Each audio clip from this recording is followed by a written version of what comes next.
Katie Morrison loved watching the stars from her bedroom window. The 11-year-old girl lived on New Haven, a small mining colony far from Earth. Her parents, John and Lisa Morrison, worked hard, digging precious metals from the asteroids floating near their planet. Katie thought their home was the most beautiful place in the galaxy. New Haven had only 300 people. Everyone knew everyone else. The colonists grew their own food, fixed their own machines, and took care of each other like one big family. Katie went to school with 20 other children in a small building near the center of town. She wanted to be a scientist when she grew up, just like her mother. The colony sat on a peaceful world with purple grass and 2 small moons. Ships rarely visited except to pick up the metals they mined. The nearest military base was weeks away by spaceship. Nobody worried about danger on New Haven. The galaxy seemed safe and quiet. Far away in the empty space between stars, something ancient watched the universe. The other races called it the Watcher. It looked like a massive dragon made of starlight and cosmic dust. The creature was older than most planets. It had seen thousands of different species rise up and fall down across millions of years. The Watcher traveled from star to star, observing how different beings lived and died. It never interfered with mortal affairs. It simply watched and remembered everything it saw. Most aliens thought the Watcher was just a legend, a story told to children about the mysteries of space.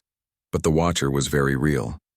It floated through the void, studying civilizations as they grew, fought wars, made peace, and eventually disappeared into history. The ancient being felt no emotions about what it saw. Death and life were simply natural parts of existence to observe and catalog.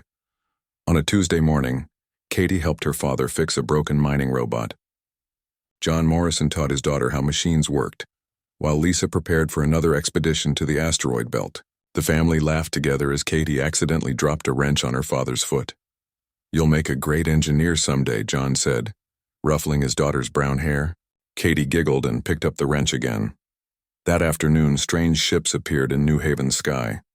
They were long and dark, shaped like the reptiles Katie had seen in her science books. The ships moved in perfect formation, circling the colony like predators hunting prey. The people of New Haven gathered in the town square, looking up at the alien vessels with confusion and growing fear. They had never seen ships like these before. Radio messages to the approaching fleet received no response. The ships belonged to the Zalari Empire. The Zalari were tall reptilian creatures with scales, sharp teeth, and cold yellow eyes. They ruled a large section of the galaxy through fear and violence. The Zalari believed that only the strong deserved to live, and they showed no mercy to those they considered weak. Commander Vextar led the Zalari squadron. He was a large, brutal warrior covered in battle scars. Vextar hated humans because they were expanding into territory the Zalari wanted for themselves. The commander had orders to send a message that would make humans afraid to colonize new worlds. The first Zalari ships landed near the colony. Soldiers poured out wearing black armor and carrying powerful weapons. They moved with military precision, surrounding the confused colonists before anyone could react. "Humans," Vextar announced through a speaker, his voice harsh and threatening. "You have built your nest in Zalari space." "This is not permitted." John Morrison stepped forward. "This is our legal colony. We have documents from the Galactic Council. We're not in anyone else's territory." Vextar laughed, a sound like grinding metal. "Your papers mean nothing. Only strength matters. Today you learn what happens to weak species that anger the Zalari Empire." The soldiers opened fire. Colonists screamed and ran in all directions as energy beams cut through the air. John grabbed Katie's hand and pulled her toward their house, but more Zalari appeared, blocking their escape route. Katie watched in horror as soldiers shot down people she had known her entire life. Mrs. Williams from the bakery fell to the ground. Mr. Peterson, who taught at the school, tried to shield the other children but couldn't protect them all. A Zalari soldier struck John Morrison with the butt of his weapon. Katie's father collapsed, blood running from his head. Lisa screamed and knelt beside her husband, trying to stop the bleeding. "Take the child," Vextar ordered. 2 soldiers grabbed Katie despite her struggles and her parents' desperate protests. They dragged the girl toward their command ship as she cried for her mother and father. Far above the planet, the Watcher felt something strange. For the first time in countless ages, the ancient being experienced an unusual sensation. Something was pulling it toward this particular star system, though it couldn't understand why. The Watcher materialized near New Haven just as the Zalari finished loading Katie onto their ship. The cosmic entity observed the scene with its vast consciousness, noting the dead colonists and the terrified survivors. Inside the Zalari command ship, Katie found herself in a cold metal room. Commander Vextar entered, his yellow eyes studying the frightened child. Behind him, a technician set up recording equipment. "Little human," Vextar said, "you will help us send a message to your species. When other humans see what happens to you, they will learn to fear the Zalari Empire." Katie didn't understand what he meant, but she could see the cruelty in the alien commander's eyes. She thought about her parents and wondered if they were still alive. She wished she was back home, safe in her bedroom, watching the stars like she did every night. The Watcher focused its attention on the Zalari ship. The ancient being had observed countless acts of violence across the galaxy. War, murder, and cruelty were common among mortal species. Usually such events meant nothing to the Watcher beyond scientific interest. But as Commander Vextar began his torture of the human child, something changed in the cosmic entity. The Watcher found itself experiencing emotions it had never felt before. Each scream from Katie Morrison created new sensations in the ancient being's consciousness. For 35 minutes, the Watcher observed the systematic torture and eventual murder of an innocent 11-year-old girl. The Zalari broadcast every moment across their communication networks, ensuring their message of terror would reach human space. When Katie Morrison finally died, something fundamental shifted in the Watcher's ancient mind. For the first time in millions of years, the cosmic entity felt rage. The news reached Earth 3 days after Katie Morrison died. Patricia Wells, a news reporter for Global Broadcasting Network, sat at her desk reading the intelligence report. Her hands shook as she prepared to tell humanity what had happened on New Haven. "This is Patricia Wells with breaking news," she began, her voice steady despite the horror of her story. "We have received confirmation of an attack on the New Haven colony. Zalari forces murdered 300 human civilians, including women and children." Patricia paused, taking a deep breath before continuing. "The Zalari recorded and broadcast the torture and murder of 11-year-old Katie Morrison. They intended this act as a warning to prevent human expansion into contested space. Across human space, people stopped what they were doing to watch the news. In homes, offices, ships, and stations, millions of humans learned about Katie Morrison's death. The footage, partially shown on news broadcasts, spread through the networks despite government attempts to limit its distribution. Captain Alex Rodriguez commanded the Human Defense Fleet vessel Vengeance. He was a career military officer with 20 years of experience fighting pirates and protecting trade routes. Alex had seen combat before, but nothing prepared him for watching Katie Morrison die. His tactical officer, Lieutenant Maya Chen, sat in shocked silence after viewing the intercepted Zalari broadcast. Chief Engineer Commander Bill Harris, a big man who rarely showed emotion, wiped tears from his eyes. "Sir," Maya said quietly, "I've never seen anything like this. They tortured her for over 30 minutes. She kept calling for her parents." Alex gripped the arms of his command chair. He had a daughter Katie's age back on Earth. The thought of someone hurting his child the way the Zalari hurt Katie Morrison filled him with cold fury. "Set course for New Haven," Alex ordered. "Emergency speed. We're going to find the bastards who did this." The Vengeance wasn't the only ship heading toward New Haven. Across human space, military vessels abandoned their current missions to hunt for the Zalari squadron. Civilian ships volunteered to join the search. Even merchant vessels requested weapons to help with the pursuit. Something unprecedented began happening throughout human territory. People lined up at military recruitment centers demanding to enlist. The lines stretched around city blocks as millions of civilians volunteered for service. Grandparents, teenagers, and middle-aged office workers all wanted to join the fight against the Zalari. Factory workers on Mars abandoned their regular production schedules. Without orders from the government, they began manufacturing weapons, ammunition, and military equipment.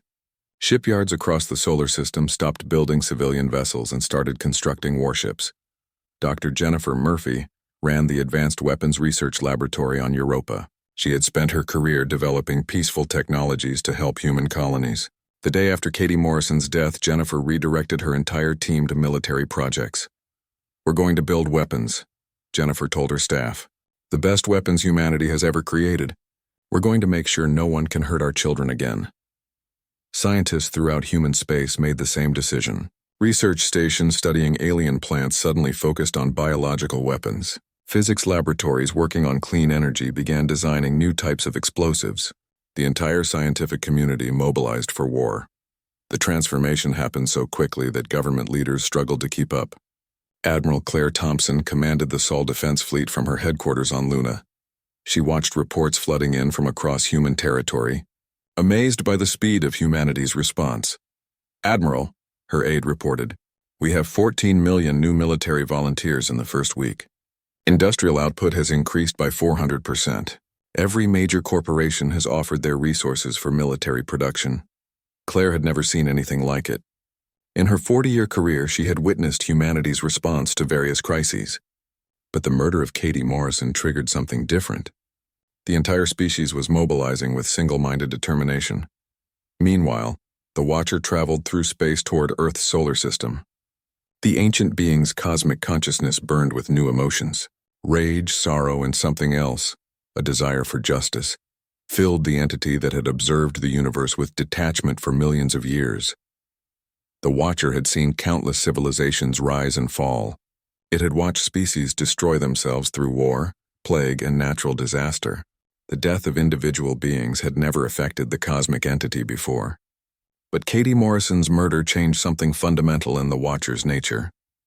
As the ancient being approached Earth, it began to understand why this particular death affected it so deeply. The child had been completely innocent. She had done nothing to deserve torture and death. The Zalari had killed her not for any crime, but simply to send a message of fear. The Watcher materialized near Earth's moon, its massive draconic form shimmering with cosmic energy. Human sensors detected the impossible readings immediately. Nothing that large should be able to appear so suddenly in their space.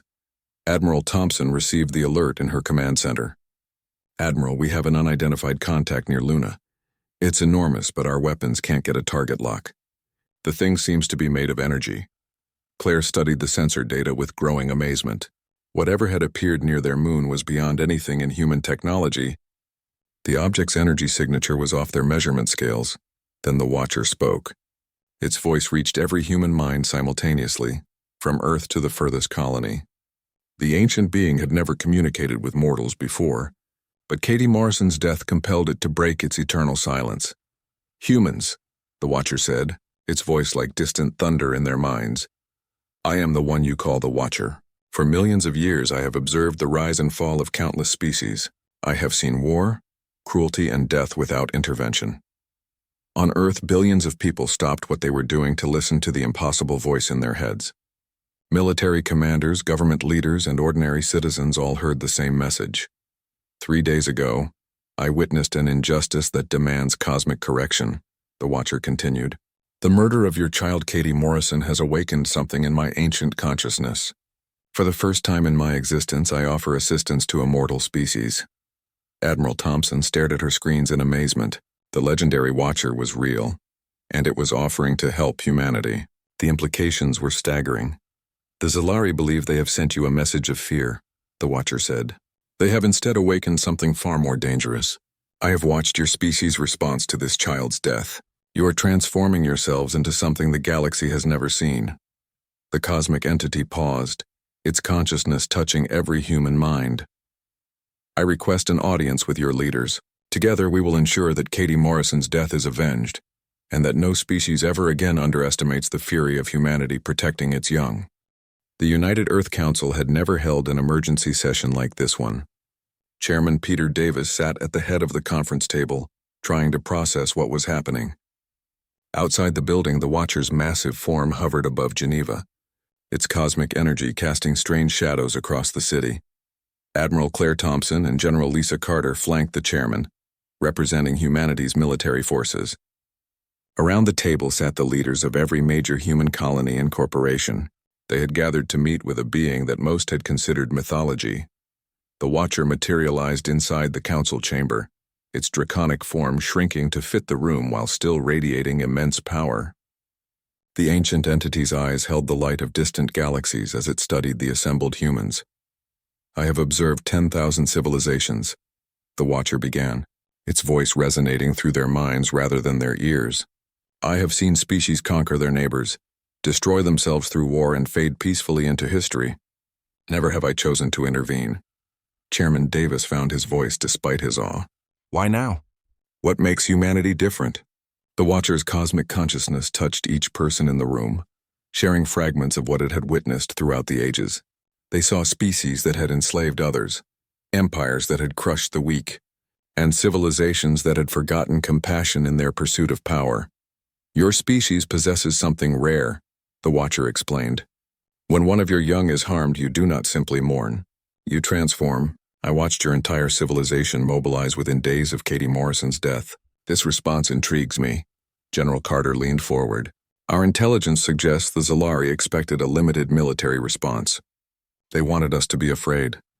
The Zalari understand only strength and fear, the Watcher replied. They believe your peaceful nature indicates weakness. They will learn otherwise. The ancient being shared its knowledge of the Zalari Empire with the assembled leaders. Images flowed through their minds showing Zalari worlds, military bases, and fleet positions. The information was more detailed than anything human intelligence had ever gathered. I offer you 3 gifts, the Watcher said. First, knowledge of technologies beyond your current understanding. Second, complete intelligence about Zalari forces and capabilities. Third, my direct participation in the coming war. Admiral Thompson studied the tactical information flowing through her mind. The Zalari had over 2,000 warships, advanced weapons, and defensive positions throughout their territory. Even with humanity's mobilization, it would be a difficult fight. What do you want in return? Chairman Davis asked. Only that you remember the lesson of Katie Morrison, the Watcher replied. Some acts demand absolute justice. The galaxy must learn that harming human children carries consequences beyond their imagination. Dr. Susan Murphy, head of Human Military Research, spoke for the first time. The technologies you're offering, they're centuries ahead of our current capabilities. How can we integrate them quickly enough? The Watcher's form shimmered with amusement. Your species adapts to new technologies faster than any I have observed. You will master these weapons within months. Outside the council chamber, Captain Rodriguez waited with his senior officers. The Vengeance had arrived at Earth carrying survivors from New Haven, including Katie Morrison's parents. John and Lisa Morrison sat in the ship's medical bay, their injuries treated but their hearts broken. Alex Rodriguez had spent time with Katie's parents during the journey to Earth. He listened to their stories about their daughter, how she loved science, dreamed of exploring the galaxy, and always tried to help others. The more he learned about Katie, the more his anger burned. Captain, Lieutenant Maya Chen reported, we're receiving new tactical data directly from the Watcher. Ship designs, weapon specifications, targeting systems. Everything we need to upgrade the fleet. In research facilities across human space, scientists worked with desperate intensity to understand the alien technologies. The Watcher's knowledge flowed into their computers, revealing weapon designs that could shatter planets and defensive systems that could protect entire star systems. Dr. Murphy coordinated the research effort from her laboratory on Europa. The technologies the Watcher shared were incredibly advanced, but surprisingly compatible with human engineering principles. It was as if the weapons had been designed specifically for human minds to understand. These aren't just random technologies, Dr. Murphy told her team. The Watcher has selected equipment that plays to our strengths. Energy weapons that respond to emotional intensity, armor that adapts based on the wearer's determination. It's like the equipment is designed for warriors fighting to protect their families. The first prototype weapons were ready within 2 weeks. Test pilots reported that the new ships felt alive, responding to their thoughts and emotions. The weapon systems seemed to anticipate targets, and the defensive shields grew stronger when protecting something important. Meanwhile, human industrial capacity continued its unprecedented expansion. Factories on Mars produced weapons around the clock. Shipyards in the asteroid belt constructed new vessels using Watcher-provided designs. The Moon became a massive military base as Earth's orbital defenses were upgraded with alien technology. The recruitment of new soldiers continued at an overwhelming pace. Training camps that normally graduated a few hundred soldiers per month now processed thousands per week. Veterans came out of retirement to train the new recruits. Even elderly citizens volunteered for support roles. Commander Bill Harris supervised the upgrade of the Vengeance using Watcher technology. The ship's weapons now could punch through any known armor. Its engines could cross interstellar distances in days instead of weeks. Most importantly, the vessel's computer systems were linked directly to the crew's nervous systems, allowing unprecedented coordination during combat. "Sir," Bill reported to Captain Rodriguez, "the upgrades are complete. The Vengeance is now more powerful than entire Zalari battle groups, and we're just one ship." The Watcher observed humanity's transformation with growing fascination. The ancient being had expected humans to accept its help and prepare for war. Instead, they had exceeded every prediction, adapting alien technology with remarkable speed and creativity. Most species that received advanced weapons used them exactly as originally designed. Humans immediately began modifying the equipment, improving efficiency, and developing new applications. They took technologies meant for individual ships and scaled them up to protect entire planets. 3 months after Katie Morrison's death, Admiral Thompson reviewed the status of human military forces. The numbers were staggering. The defense fleet had grown from 300 ships to over 3,000. Each vessel was equipped with technology generations ahead of anything the Zalari possessed. "Admiral," her aide reported, "we have confirmation that the Zalari are mobilizing their entire military. They've detected our buildup and are preparing for what they think will be a conventional war." Admiral Thompson smiled grimly. The Zalari had no idea what was coming. They expected frightened humans seeking limited revenge. Instead, they would face a species that had transformed itself into the galaxy's most efficient war machine. The Watcher appeared beside Admiral Thompson in her command center. "Your preparations are nearly complete. Are you ready to bring justice to Katie Morrison's killers?" "We've been ready since the day she died," Admiral Thompson replied. "Now we have the tools to finish the job." The ancient being's cosmic consciousness touched every human in the solar system, sharing a final message before the war began. The galaxy will remember what happens when humanity's children are harmed. Katie Morrison's death will mark the beginning of a new age. 6 months after Katie Morrison's death, the largest fleet in human history assembled near the edge of Zalari space. Admiral Thompson stood on the bridge of her flagship Retribution, watching 3,000 human warships take formation. Each vessel carried weapons that could destroy cities and shields that could withstand planetary bombardments. The Watcher floated alongside the human fleet, its cosmic form dwarfing even the largest battleships. The ancient being had spent the past months learning about human military tactics. Amazed by their creativity and ruthless efficiency, "Operation Starfall begins now," Admiral Thompson announced to the fleet.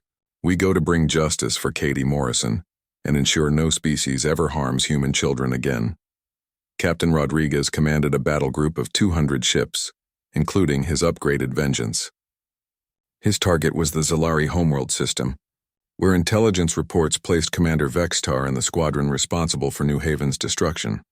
"All ships, prepare for jump to hyperspace," Alex ordered. "Remember what we're fighting for." On every human ship, the crews carried pictures of Katie Morrison.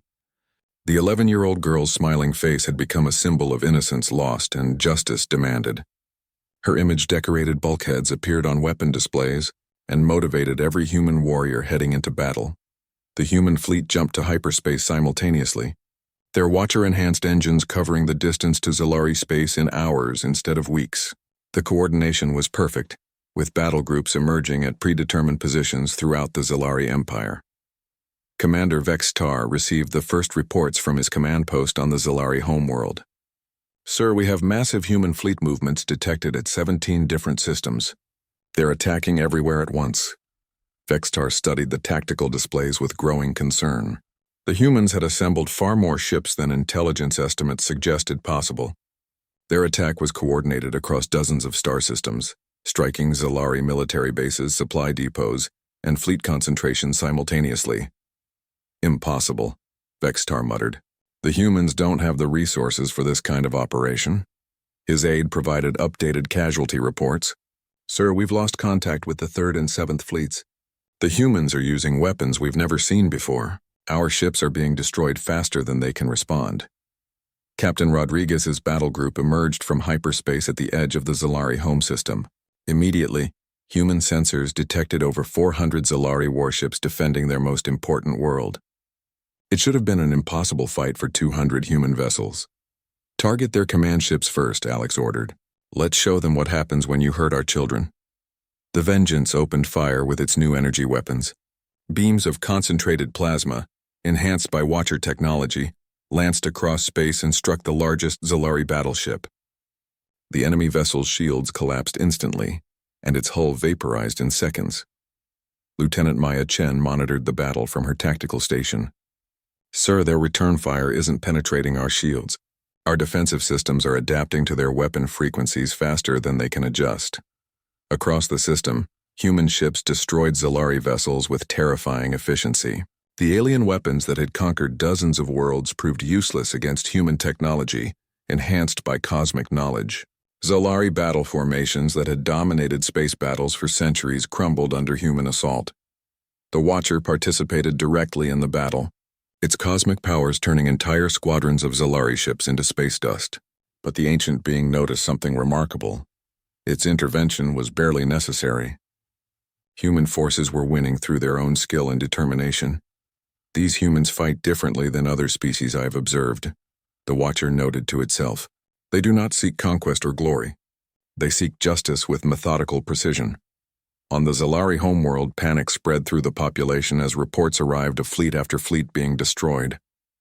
The mighty Zalari navy, which had terrorized dozens of species, was being systematically annihilated by creatures they had dismissed as weak. Commander Vextar attempted to rally his remaining forces. All ships fall back to planetary defense positions. Prepare for ground assault. But the human fleet had no intention of invading the Zalari homeworld. Instead, they began surgical strikes against military targets, leaving civilian areas untouched. Orbital defense platforms exploded under human fire. Spaceports and military bases vaporized under precise bombardment. Sir, Vextar's aide reported with terror in his voice, they're not attacking civilians.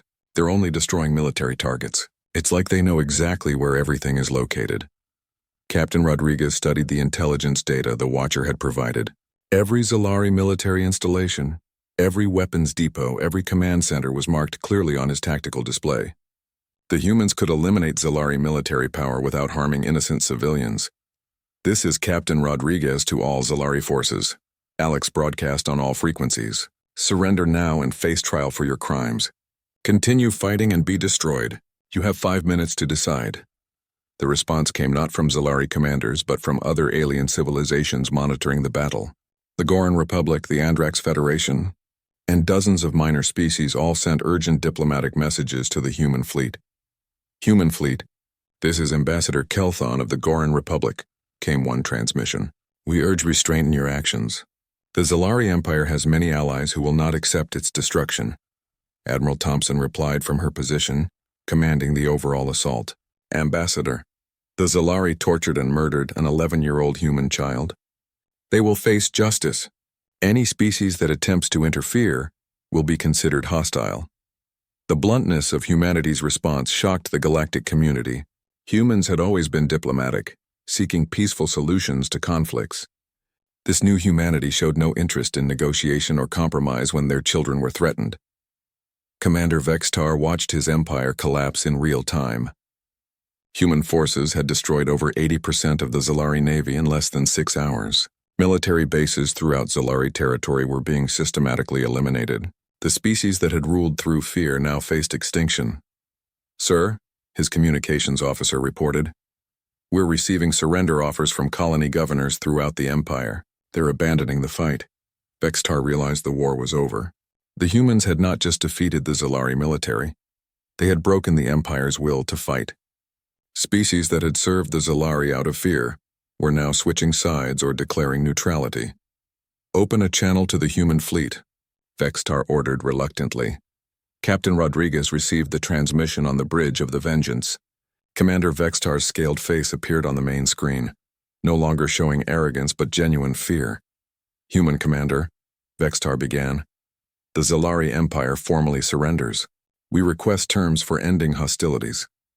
Alex Rodriguez thought about Katie Morrison, the little girl who had loved watching stars and dreamed of becoming a scientist. He thought about her parents who would never see their daughter grow up because of the creature on his screen. There is only one term, Alex replied coldly. Complete surrender and the immediate transfer of all individuals responsible for the attack on New Haven. Justice will be served. The Watcher observed the final moments of the battle with deep satisfaction. The Zalari Empire, which had terrorized the galaxy for centuries, had been broken in less than a day. But more importantly, the galaxy had witnessed humanity's true nature when their children were threatened. Other alien civilizations monitoring the conflict began urgent diplomatic initiatives. The species that had dismissed humans as minor players now recognized them as the galaxy's new dominant power. The murder of Katie Morrison had awakened something in humanity that changed the cosmic balance forever. As Zalari forces throughout their empire surrendered, one message echoed across all communication channels. It came from human ships, from the Watcher, and from the lips of every human warrior. Remember Katie Morrison. The war trials took place on New Haven, in the same location where Katie Morrison had died. The colony had been rebuilt as a memorial to the murdered child, with a beautiful garden growing where her blood had been spilled. Humans from across the galaxy came to witness justice for their daughter. Commander Vextar stood in shackles before a panel of human judges. Behind him sat 24 Zalari soldiers who had participated in the attack on New Haven. Each alien faced charges of murder, torture, and crimes against humanity. Katie's parents, John and Lisa Morrison, sat in the front row of the courtroom. They had requested to face their daughter's killers personally. The couple held hands as they listened to the evidence presented against the Zalari. The defendant, Vextar, ordered the torture and murder of Katie Morrison, Prosecutor Colonel Jake Murphy announced. He broadcast these acts across Zalari communication networks as a warning to humanity. Instead, he awakened our species to the true meaning of justice. Captain Rodriguez testified about finding the New Haven colony destroyed and its people slaughtered. Admiral Thompson described humanity's response to the attack. Dozens of witnesses shared their memories of Katie Morrison, a bright, curious child who had never hurt anyone. The Watcher appeared at the trial as a witness. The ancient being's presence in the courtroom filled the space with cosmic energy as it testified about what it had observed. I have watched the rise and fall of countless civilizations, the Watcher stated. Never have I seen such calculated cruelty directed at complete innocence. The death of Katie Morrison violated fundamental laws of cosmic justice. The trial lasted 3 weeks. Evidence of Zalari crimes was overwhelming. Video recordings, survivor testimony, and intelligence data painted a clear picture of deliberate murder intended to terrorize humanity. Commander Vexitar showed no remorse during his testimony. We acted according to Zalari military doctrine, he declared. The strong dominate the weak. This is the natural order. John Morrison asked to address his daughter's killer directly. Standing before Vextar, the grieving father spoke with quiet dignity. Katie was 11 years old, John said. She wanted to be a scientist. She loved helping people and dreamed of exploring the galaxy. You killed her to send a message of fear. Instead, you taught the galaxy that humanity will cross any distance to protect our children. The verdict was unanimous. Commander Vextar and his soldiers were found guilty of all charges. The sentence was death, to be carried out according to human law. But the trials were only the beginning of changes sweeping across the galaxy. The complete collapse of the Zalari Empire had created a power vacuum that dozens of species rushed to fill. Human forces moved quickly to establish order in former Zalari territory. Admiral Thompson commanded occupation forces throughout the conquered regions. Human administrators worked to establish peaceful governments on worlds that had known only Zalari tyranny for generations. The transition was remarkably smooth, as most populations welcomed human protection. Admiral, her aide reported, we're receiving diplomatic requests from over 40 alien civilizations. They all want to establish formal alliances with humanity. The galaxy's political landscape had changed overnight. Species that had ignored humanity now desperately sought their protection. The demonstration of human military power had made every civilization recalculate their strategic positions. Ambassador Patricia Wells, the former news reporter who had first announced Katie's death, now served as humanity's chief diplomatic representative. She met with alien leaders who came to Earth seeking treaties and trade agreements. The murder of Katie Morrison changed more than humanity, Patricia told the Andrax Federation ambassador. It changed how the entire galaxy views us. We're no longer the peaceful species you can ignore or dismiss. Dr. Susan Murphy continued her weapons research, but now focused on defensive technologies. The war had proven that humanity could build the most powerful military in the galaxy. The next challenge was ensuring that power would be used responsibly. "We've become the galaxy's strongest species," Dr. Murphy told her research team. "Now we need to decide what kind of galactic civilization we want to build." The Watcher prepared to return to its eternal vigil in the void between stars. The ancient being's intervention had helped humanity achieve justice for Katie Morrison. But the war's outcome had exceeded all expectations. "Your species has surprised me," the Watcher told Admiral Thompson during their final meeting. "I expected you to seek revenge and then return to your previous peaceful existence. Instead, you have transformed yourselves permanently." Admiral Thompson stood in her office overlooking the rebuilt New Haven colony. Through her window, she could see children playing in Katie Morrison Memorial Park, their laughter carrying on the wind. "Katie's death taught us something important," Admiral Thompson replied. "We learned that sometimes peace requires the willingness to fight absolutely. The galaxy now knows that harming human children carries consequences beyond imagination." The Watcher shared its final gift with humanity, star charts showing the locations of ancient threats that even the cosmic entity feared. "There are dangers in the deep galaxy that make the Zalari seem harmless," the Watcher warned. "But after observing your response to Katie Morrison's death, I believe humanity is ready to face any challenge." As the Watcher departed Earth's solar system, it carried with it new understanding of justice, courage, and the terrible beauty of a species that would transform itself to protect its young. On New Haven, a memorial statue stood in the center of the rebuilt colony. It showed Katie Morrison as she had been in life. A smiling 11-year-old girl with curious eyes and dreams of exploring the stars. The inscription read simply, "Katie Morrison, age 11, beloved daughter of humanity." But beneath the memorial inscription, humanity had added a warning that would be remembered throughout the galaxy. "Harm our children, and we will follow you to the ends of the universe." John and Lisa Morrison lived quietly in the rebuilt colony, serving as caretakers of their daughter's memorial. They welcomed visitors from across human space who came to pay their respects to the child, whose death had awakened humanity's true nature.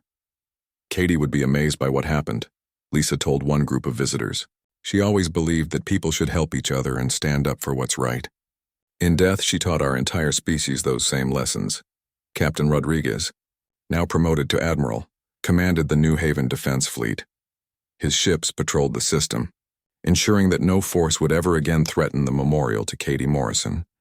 The galaxy had learned its lesson. No species would risk awakening humanity's protective fury again. Children throughout human space played safely under the watchful protection of the most powerful military force the galaxy had ever seen. Katie Morrison had wanted to be a scientist and explore the universe. Though her life was cut short, her death had given humanity the strength and determination to explore every corner of the galaxy. Human ships now flew to distant stars, carrying Katie's memory and the promise that her sacrifice would never be forgotten. In the end, the little girl who loved watching stars had helped her species reach them all.